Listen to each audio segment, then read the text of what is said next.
Okay, so today we're reading chapter 1 from God's Plan to Protect His People in the Coming Depression.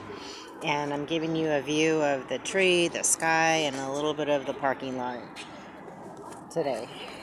It could change next time. So, lessons we never learned from the Great Depression of 1929, chapter 1.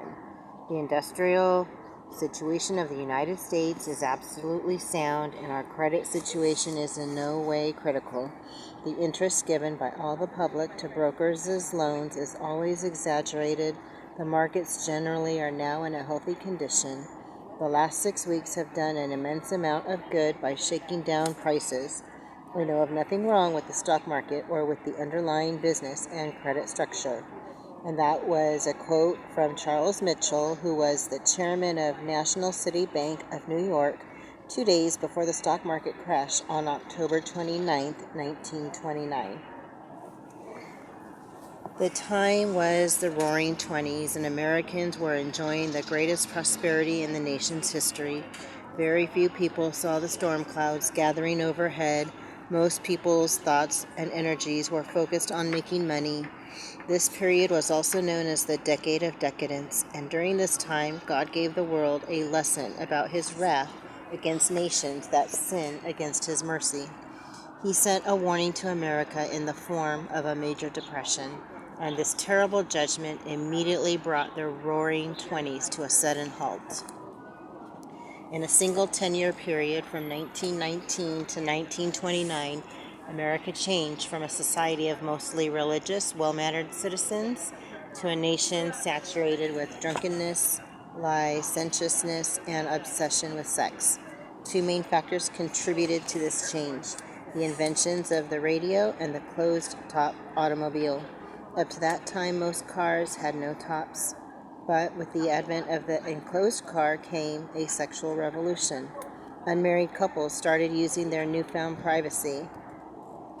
This moral upheaval prompted the newspapers of the time to label the new cars, quote, brothels on wheels, end quote. In 1920, the women's suffrage movement gave American women the right to vote, an event said to have liberated the modern woman. Yet this landmark also ushered in other forms of liberation regarding women. Up to this time, women were said to be the guardians of morality in America. But suddenly, as women gained more freedom, the hems of their skirts began to rise higher and higher. Until 1919, women wore dresses that were so long they virtually scraped the ground. Now, as the new immorality of the 20s took root, dress codes changed drastically. The new decades became the era of flappers, young women who wore thin, form-fitting dresses in an effort to shake off the old Victorian moral codes. This change in dress was so unprecedented and so abrupt, an alarmed fashion writer for the New York Times declared, "The American woman has lifted skirts far beyond any modest limitation." Another writer warned, if parentheses, dresses' hems, end of parentheses, are 9 inches off the ground today, there could come a day when our nation becomes so immoral, hems will rise to the kneecaps, end quote. These women weren't the rantings of conservative preachers, but of the unconverted press. What would they think of today's miniskirts, revealing dresses, and near-nude bathing suits? In retrospect, it is easy to be amused by the eroding morals of the 20s. Preachers of the time denounced women who wore rouge, calling them painted ladies. They even cried out against women who bobbed their hair or rode bicycles on Sundays. But in truth, the acceleration of bad manners and morals in the 20s was no laughing matter. Suddenly, the upright morality of the past was being mocked, and the result was disastrous. Smoking became pandemic. So-called nice girls began to light up cigarettes in public, just like men. And while their male counterparts carried hip flasks full of whiskey, women even began chewing tobacco and spitting in spittoons. Soon, an obsession with sex swept the nation like wildfire. The subject became a daily focus of conversation. Sex-centered Freudian philosophy swept the land, and religious convictions about sex were ridiculed.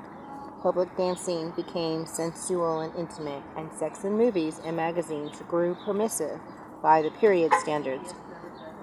There was even some nudity in films and publications of the time before the censor codes were put into place. At this point, liberal preachers who prided themselves on keeping up with the times dismissed all warnings of a moral landslide. They tried to reassure an alarmed public that the sexual experimentation of the period would not escalate into deeper immorality. They even made light of young people smoking, drinking gin, dancing sensually, and having sex in the back seats of cars. But the situation was rapidly getting worse. By 1923, young women were crowding into bars during cocktail hour just like men, hiking their feet up on the bar rail, getting drunk, and having to be carried out to their cars. And along with strong drink came even stronger words. Language suddenly turned foul and indecent. God's name was cursed everywhere, an act unthinkable just a few years before. Not surprisingly, the standards and codes of marriage began to break down. Chastity and faithfulness grew outdated, and adultery became vogue. Over time, the new sexual immorality broke up homes all across the country. In 1910, almost 9 marriages out of 100 ended in divorce.